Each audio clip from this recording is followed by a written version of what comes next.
The ship crash wasn't supposed to happen. Eli opened his eyes slowly. His head throbbed. He was a human engineer, just a simple technician working on a supply vessel that wandered too close to alien space. The crew was gone. He was the only survivor. And now, he was a prisoner. Chains bound his wrists. 2 guards with glowing armor dragged him through silver corridors. Their skin was gray-blue, their eyes glowing like soft moonlight. They said nothing as they pulled him into a massive chamber. The room was filled with tall, elegant aliens wearing royal robes. In the center, a golden throne shimmered, and sitting on it was the Emperor of the Varelian Empire. Cold, powerful, and angry. A voice echoed through the room. "This human broke into our borders. He is not worth a cell. Shall I feed him to the beasts?" Laughter filled the hall, but one voice didn't laugh. A quiet voice. A female voice. "Give him to me." Everyone turned. Standing to the side was a young alien woman, her head lowered, her silver hair falling across her face. She wore no crown. No guards stood by her side. She looked forgotten, unimportant. It was Princess Virelia, the Emperor's youngest daughter. The one no one respected. The Emperor raised an eyebrow. "You want this uncreature?" She nodded once. "I do." He laughed bitterly. "Fine, take him.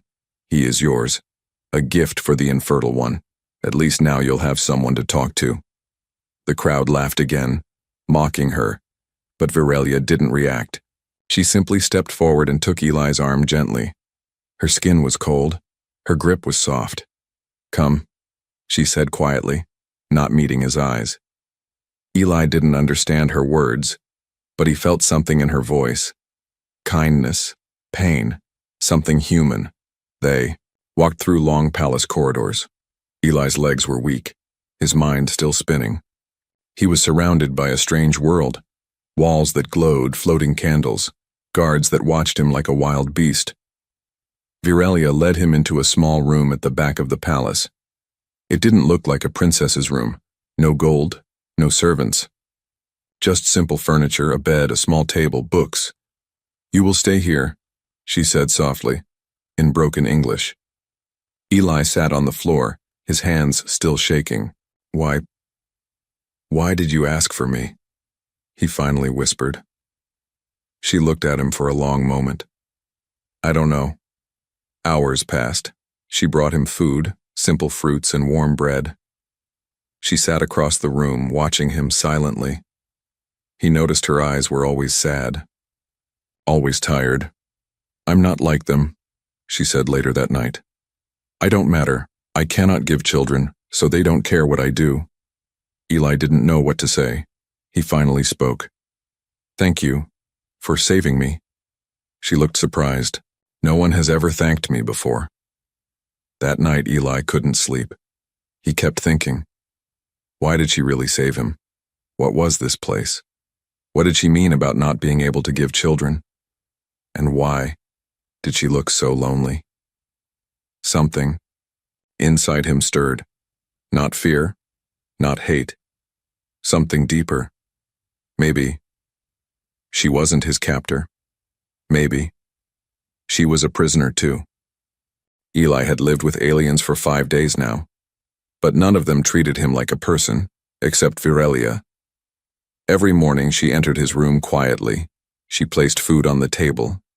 She never smiled, but she always asked, "Did you sleep well?" Her English was rough, but it was improving. Eli tried to answer in simple words. Still, they mostly sat in silence. Until one night, something changed. The moon above the alien palace turned red. Outside, a royal feast echoed with laughter and loud music, but Virelia didn't go. Instead, she stood by Eli's door and whispered, "Come with me." Eli followed her through dark stone halls beneath the palace. The guards didn't stop her. No one cared where the broken princess went.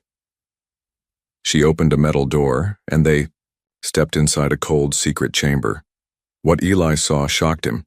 It was a lab, filled with tools, machines, and glowing screens. Medical reports floated in the air. DNA maps, Healing chambers, ancient tablets mixed with alien tech. It didn't belong to a princess. It looked like a scientist's lair. Virelia walked to a machine and turned it on. A blue light bathed her face. "I'm not just broken," she said. "I tried to fix myself." She tapped a hologram. A 3D image of her DNA rotated mid-air. Eli stared at it. "I've studied every healer, every scan, every myth. They say I am cursed. They say my womb is dead, but I think they're wrong. I think they're scared." Eli stepped closer. "You built this all yourself?" She nodded. "No one helped. No one cared. I had to teach myself. I want to be more than a sad daughter in the shadows." He looked at the DNA again. Something caught his eye. "What is this pattern?" he asked. She turned sharply. You saw that?" Eli pointed at a strange lock-like structure in her genes. "That shouldn't be there. It looks like a blocker. Something artificial." Virelia stared at him. "You see it too." They worked together that night, side by side. Virelia showed him test results.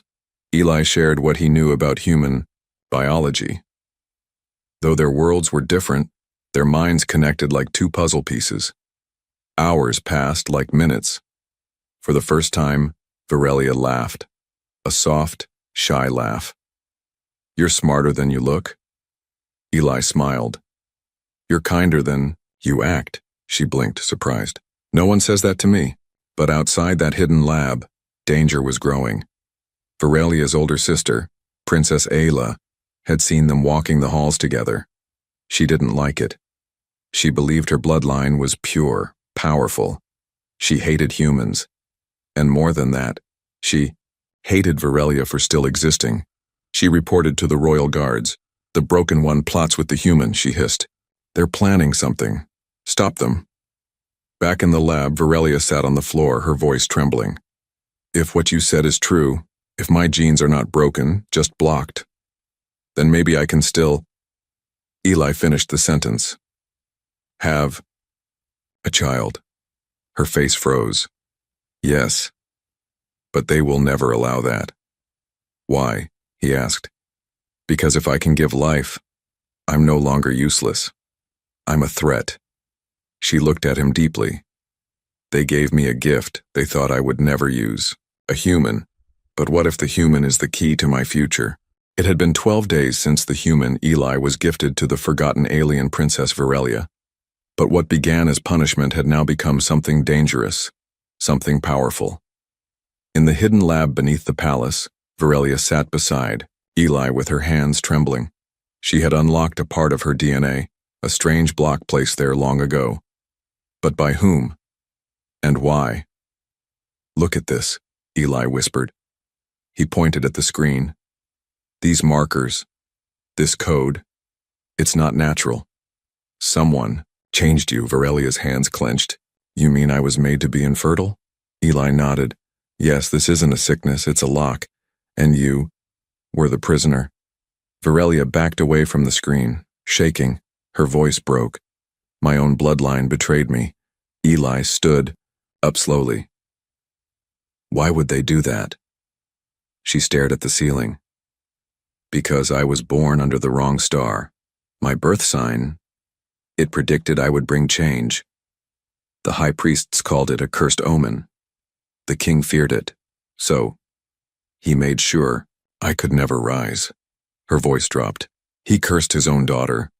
That night, Virelia and Eli worked for hours. Her medical machines, her knowledge, and Eli's human tech skills joined perfectly. By midnight, Eli crafted a tiny injector filled with nanobots, half alien, half human code. It was risky, dangerous, but it could remove the lock in her body. "Are you sure?" Eli asked. Virelia nodded once. "For the first time in my life, I want to live my truth." He injected it into her arm. Nothing happened. Then, she screamed. Her body shook. Energy lit her veins in gold. Her heart raced. Her eyes turned brighter than the moon's. Then everything went dark. She woke up 2 hours later, lying on a warm table. Eli sat beside her, watching. Are you okay? He asked softly. She looked at him and smiled. I feel complete. But trouble was near. Princess Ayla had sent spies. One of the guards placed a tracker on Virelia's robes. The Emperor's soldiers knew of the humans' involvement. They didn't care about love. They cared about control. And now, they were coming. 2 days later, Virelia and Eli met under the starlit garden on the palace roof. I've been dreaming, she whispered, of a future where I am free, where I am not a burden, where I am a mother. Eli turned to her. You deserve that future. They held hands. A soft wind passed between them. And then, without warning, Virelia leaned in. Her lips touched. When that night the stars above seemed to shine brighter. But in the shadows below the royal guards watched. They had seen everything. The silence in the royal chamber was thick like smoke. 2 guards stood at the door, not moving, not speaking. Princess Virelia was summoned, and this time, Eli was brought in chains. They were forced to kneel before the throne. The Emperor of the Virelian Empire stood tall, his face colder than space itself. The golden room was full of nobles, priests, and royal family members. Princess Ayla, Virelia's older sister, smiled with poison in her eyes. Do you deny it? The king's voice thundered. Virelia stood slowly, her chin raised. Her eyes were not afraid anymore. I do not. The king's voice cracked with fury. You let the human touch you? A gasp ran through the room. Eli looked at Virelia, but she did not blink. She answered clearly, yes, I chose him. The room exploded with shouting. Some nobles screamed, some priests cursed. A few stared in silence, unsure what to believe, but the king raised his hand and all fell quiet. You are my daughter, he growled. You carry royal blood, and yet you open yourself to a filthy outsider? He is more noble than all your courtiers, she replied. The king turned toward Eli. His voice dropped to a whisper that felt like a blade. I should crush you like an insect. Eli raised his head. You already tried when you gave me to her, but instead of dying, I found purpose. The king's eyes widened in rage. He raised his hand for the execution signal, and then Virelia shouted, I'm pregnant! World stopped. No one moved. Even the air froze. The king's hand lowered slowly. What did you say? I'm pregnant, she repeated, her voice trembling but clear. And it is his child. Another wave of gasps rippled through the room. A priest fell to his knees. Princess Ayla took a step back, her face pale. The king stared at her as if he were seeing her for the first time. Impossible, he whispered. You are barren, you were born cursed. No, she said. You cursed me, but I broke your chains. The king's body shook, his lips curled. This cannot be allowed. But one of the ancient priests stepped forward, old and slow. He bowed before Virelia. There was a prophecy, he said. A union between stars and earth. A child of 2 worlds would bring change. The king growled. That prophecy was forbidden. The priest raised his head. Yet here she stands, carrying the air of 2 galaxies. Eli looked at Virelia. She was shaking slightly, but she squeezed his hand. She whispered, whatever happens, I'm not afraid anymore. The king stared at the couple for a long, dark moment. Then, without a word, he turned and walked out. But outside the throne room, his rage boiled like fire. He called his shadow guard, his private assassins, and he gave a secret command. Before that child is born, make sure neither of them survives the night. Eli sat near Virelia, holding her hand. She hadn't spoken much since her father stormed out of the throne room. Her body trembled, but her eyes stayed fixed on the ceiling. He will come for us, she whispered. He cannot let us live. Eli tightened his grip. Then we run. She shook her head slowly. There's nowhere to go. Not on this planet. Not while he rules. A moment of silence passed between them. Then a sound broke it. Click, click, click. Footsteps outside the chamber. Too soft for soldiers. Too smooth for servants. Virelia's breath caught in her throat. "They're here." Eli jumped to his feet. The doors burst open, but instead of guards, a dagger flew straight at his face. He ducked just in time. The blade missed by inches and hit the wall behind. 3 masked assassins stepped inside. Their eyes were cold and empty. "You should not exist," one said in a low, raspy voice. "The king sends his farewell." Eli grabbed a broken metal rod from the table. No weapons, no training, just raw instinct. Virelia stood behind him, her hands glowing faintly. "If we die tonight, we die as one." The first assassin rushed forward. Eli blocked the strike, but the rod snapped in half. Pain shot through his arm. He dodged a second blow and pushed back hard. He wasn't strong, but he was desperate. The second assassin reached for Virelia, but suddenly a burst of energy exploded from her hands. A shockwave knocked him into the wall. Even Eli was stunned. "You can do that?" "I didn't know," she breathed, shaking. "Until now." The fight turned brutal. Eli managed to knock one down, but he took a deep cut on his side. Blood dripped fast. Virelia's powers flared again, but she was weakening. Just when the third assassin raised a blade to her throat, a blaster shot rang out. The assassin dropped. Eli turned. It was Princess Ayla. She stood at the doorway, breathing heavily, a weapon in hand. Virelia gasped. "Why, would you help us?" Ayla sneered.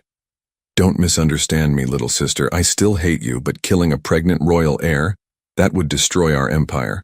I may be cruel, but I'm not a fool." Guards rushed in behind her. The dead assassins were dragged away. Eli fell to his knees.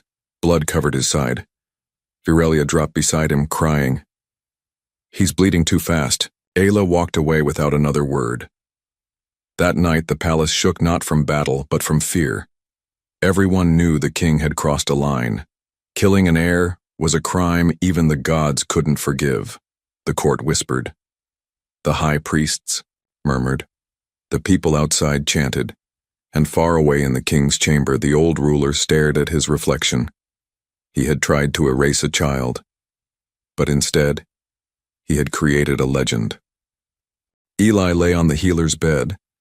His side was wrapped in glowing bandages.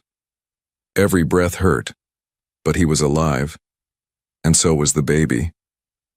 Princess Virelia sat beside him, holding his hand tightly. Her fingers trembled, her eyes red from crying. She hadn't slept since the attack. "You almost died," she whispered. Eli gave her a small smile. "But I didn't." Outside, the palace was on edge. Guards patrolled every hallway. Nobles avoided eye contact. The word was spreading. The king tried to kill the heir, but no one said it out loud. Not yet. In the shadows of the palace, fear was growing. And so was something else. Loyalty. More and more royal staff began showing quiet support to Virelia. Food was delivered with extra care. A healer gave her a protective charm. An old guard whispered, "You will be our queen soon." But not. Everyone wanted that. That night the king summoned his inner council. "Plan A failed," he hissed. "They live. Now the people whisper. If I act again, the empire may rise against me." One of the shadow priests stepped forward. His face was covered in ink tattoos. "There is another way." He held up a small crystal vial. Inside it swirled a dark red liquid. "Give this to the human. Quietly. He will sleep and never wake." The king took the vial with shaking fingers. "Do it." Meanwhile, Virelia stood alone in the moonlight garden. She looked up at the stars, hands resting on her stomach. She whispered, "I don't know who I am anymore. A curse? A queen? A rebel?" Behind her, Eli slowly approached. "You're all of that," he said. "And more." She turned. "You should be resting." "I couldn't sleep. Not without seeing you." They stood in silence. Then she said something she never thought she would say. I love you, Eli. Eli's breath caught. He stepped forward, touching her face. I love you too. But someone else stood hidden behind the flowers, watching the royal cook. She held the poison vial in her pocket. She had her orders. Later that night, Virelia helped Eli into bed. He winced as he lay down. She smiled. I'll get your tea. It helps with pain. She walked toward the kitchen, not knowing what waited there. Inside the kitchen, the cook had already poured the poison into a warm teacup. But her hands shook. Her conscience screamed. This isn't right, she whispered to herself. Footsteps approached. Virelia entered, reaching for the tray. Suddenly, the cook dropped to her knees. I can't do it. Virelia froze. What? The cook burst into tears. The tea, don't give it to him. It's death. Moments later, alarms rang through the palace. The king's plan had failed, again. But this time, the people heard everything. By morning, a crowd gathered outside the palace walls. Thousands of voices rose as one. Protect the mother. Long live the heir. Inside, the king sat alone, his hands shaking. He had tried poison, shadows, silence, and still, the human lived, and now said the people wanted him as father of the future king. The royal palace was no longer silent. Crowds had gathered outside the gates. Alien nobles, working-class citizens, even royal guards, all shouting one name, Virelia, Virelia, long live the queen. Inside, tension filled the air like fire. The news had spread far across the stars. The infertile princess is pregnant with a hybrid heir. The king tried to kill them, twice, and failed. Virelia stood in her private chamber, looking into the mirror. She was no longer just a princess, no longer a forgotten daughter. Her hands gently touched her belly. She was carrying the future. Behind her, Eli adjusted his clean robe. His wounds had healed, but his eyes still showed the weight of everything they had survived. They're ready, he said. The people are waiting. Virelia turned slowly. So is he. The king stood alone in the throne room. No guards, no servants. He had ordered them all to leave. His hands trembled as he held the crown. It no longer felt like power. It felt like a curse. When the grand doors opened, he expected an army. Instead, it was just her. Virelia entered with Eli by her side, wearing robes of white and gold. Her voice echoed across the silent chamber. I'm not here for revenge. The king looked up. Then why are you here? She stepped forward. To end this. Not with blood, but with truth. Eli stepped ahead and opened a crystal orb. From it, a projection appeared, recordings of everything. The king's command to the assassins. The poison given to the cook. His own words. Make sure neither of them survives the night. The projection flickered out. The doors behind them opened again. The high priests entered. The court followed. The royal guards, the nobles, and finally, the people. They had all heard the recordings. There was no more hiding. The king dropped the bowl. Crown. It hit the marble floor with a heavy clang. I was afraid, he said quietly. Afraid she would rise above me. Afraid the people would love her more than me. He looked at his daughter. And they do. Virelia stepped forward and picked up the crown. But instead of placing it on her own head, she held it out to the people. I do not rule because I was born royal. I stand here because I chose love over fear. Life over control. She turned to Eli. And this human who was sent to me as a gift gave me the greatest gift of all, hope. The crowd roared. The priests raised their hands. By the law of the stars, one said, a new queen rises. The guards bowed. The nobles knelt. Even the king fell to his knees. Days later, a great celebration echoed across the empire. Aliens and humans stood side by side. For the first time in history, two species united by blood and love. Eli and Virelia stood on the highest balcony, hand in hand. Below them, the people chanted for their unborn heir, the child who would carry both worlds in their veins, as the twin. Suns rose. Varelia looked at Eli. Do you think we're ready for this? He smiled. We were born ready.